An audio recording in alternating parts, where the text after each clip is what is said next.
बार सुन चुके हो। लीला शब्द का अर्थ क्या है? लीला शब्द का अर्थ है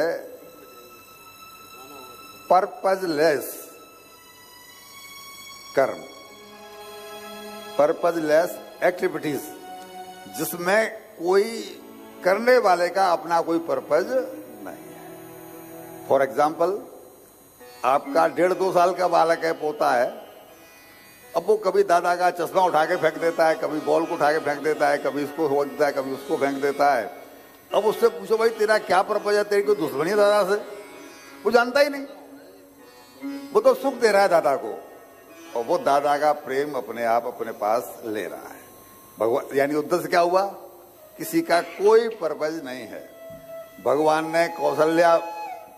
ने यशोदा मैया के भंडार में घुस के और वहां जब माखन चोरी की है, तो क्या भगवान को मैया माखन नहीं देती थी? कौन मैया होगी? जहां 9 लाख गाय हैं वहां माखन की क्या कमी है? चोरी क्यों करने की जरूरत थी उनको? केवल एक काम कि इससे मैया को सुख मिलेगा। कोई बालक थोड़ा सुस्त हो तो बाबा दादी क्या कहते हैं? बालक तो ठीक है, थोड़ा मट्ठा है, मतलब चुलबुला नहीं है। उनको कब सुख मिलता है? जब बालक चुलबुला हो, उसकी लीलाएं देखने को मिले, वो कुछ ऐसी हरकत करे जिसपे हमें हंसी आ जाए। बस यही तो लीला है। इस बात को बिठा लोगे कि पर्पजलेस कर्म को नर लीला कहते हैं, तो आपकी समझ में बहुत आसानी से बातें समझने आने लगेंगी। तो वो तो सती हैं, ऐसा कुछ नहीं था, लेकिन उन्होंने कथा नहीं सुनी, इसलिए वक्ता ने लिखा, इसलिए भगवान शंकर ने लिखा, इसलिए तुलसीदास जी ने भाषानुबद्ध किया। अगर उन्होंने कथा सुनी होती तो उनको ये भ्रम नहीं होता, वो समझ जाते हैं कि ये नर लीला है, भगवान नर लीला कर रहे हैं, तो फिर ये सब प्रपंच नहीं होता। भगवान को उनके ऊपर, शंकर जी ने उन पर क्रोध किया है, उनको अपना शरीर छोड़ना पड़ा है, तो वो सब तो हमें सिखाने के लिए, वो सब हमें सिखाने के लिए कि अगर कथा को उस तरीके से नहीं सुना तो देखो मेरे साथ क्या हुआ है। कल हमने कई प्रसंग सुनाए थे जिसमें भगवान ने कहा कि देखो मेरे साथ क्या हुआ है, तुम कैसे बचोगे। सती जी यही कहना चाहती हैं कि मैंने कथा को ध्यान से नहीं सुना तो मेरे साथ क्या हुआ, मैं लीला को नहीं समझ पाई, मैं भूल गई, और मैं अपने पति, मालूम है मुझे कि मेरे पति सर्वेश्वर हैं, सदाशिव हैं भगवान शंकर, और मैंने उनकी बात को भी नहीं माना। अब हम वही प्रसंग में घुस रहे हैं, इसलिए थोड़ी भूमिका बनाई कि आपकी समझ में आ जाए कि लीला शब्द का आखिर में अर्थ है क्या, ये लीला क्यों कही जाती है। ये लीला नाटक नहीं है।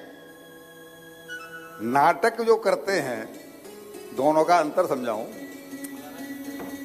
नाटक जो करते हैं उसमें तो नाटक करने वाले का अर्थ का प्रयोग होता है, उसको तो अर्थ का स्वार्थ होता है कि नहीं होता है कि भाई हमें कुछ मिलेगा, नाटक करने वाला। लेकिन जब लीला हो रही है, भगवान की लीला हो रही है, तो वहां तो कोई अर्थ मिलने वाला नहीं है, वो केवल एक ही कारण है कि उसमें हमें सुख मिलेगा। लीला का मंचन पहले होता है कि पहले स्क्रिप्ट लिखी जाती है, फिल्म पीछे बनती है ना, पहले स्क्रिप्ट लिखी जाती है। तो ये सारी केवल हमें सिखाने के लिए भगवान ने जो भी संसार बनाया है, इस सब में स्क्रिप्ट वो पहले लिख चुके हैं। पहले प्रारब्ध रचा,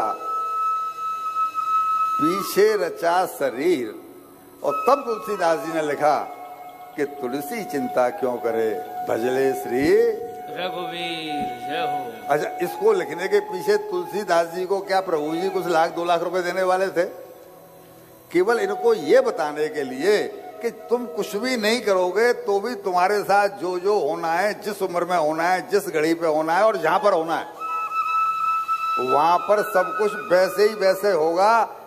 मोबाइल को चाहे देखो, चाहे कुछ करो, चाहे मत करो, उसमें कोई नहीं। लेकिन चूंकि हम कर्मशील व्यक्ति हैं, कर्म किए बिना हम रह नहीं सकते। गीता का सिद्धांत क्या है? हम जो पलकें झपका रहे हैं ये भी एक कर्म है, हम जो श्वासें ले रहे हैं ये भी एक कर्म है। अंतर दोनों में केवल ये है कि ये स्वाभाविक कर्म है, पलक अपने आप झपक रही हैं, श्वास अपने आप आ रही हैं, और जो हम कर रहे हैं वो हम खुद जानबूझ के कर रहे हैं। बस वो वही बात कह रहे हैं कि जो आप जानबूझ के कर रहे हैं वो आपको लग रहा है कि आप जानबूझ के कर रहे हैं, आपको लग रहा है कि ये आपने किया है। वो कह रहे हैं कि पहले प्रारब्ध रचा पीछे रचा शरीर। मीन्स स्क्रिप्ट लिखी जा चुकी है, आप कुछ नहीं भी करेंगे तो वो होने ही वाला है।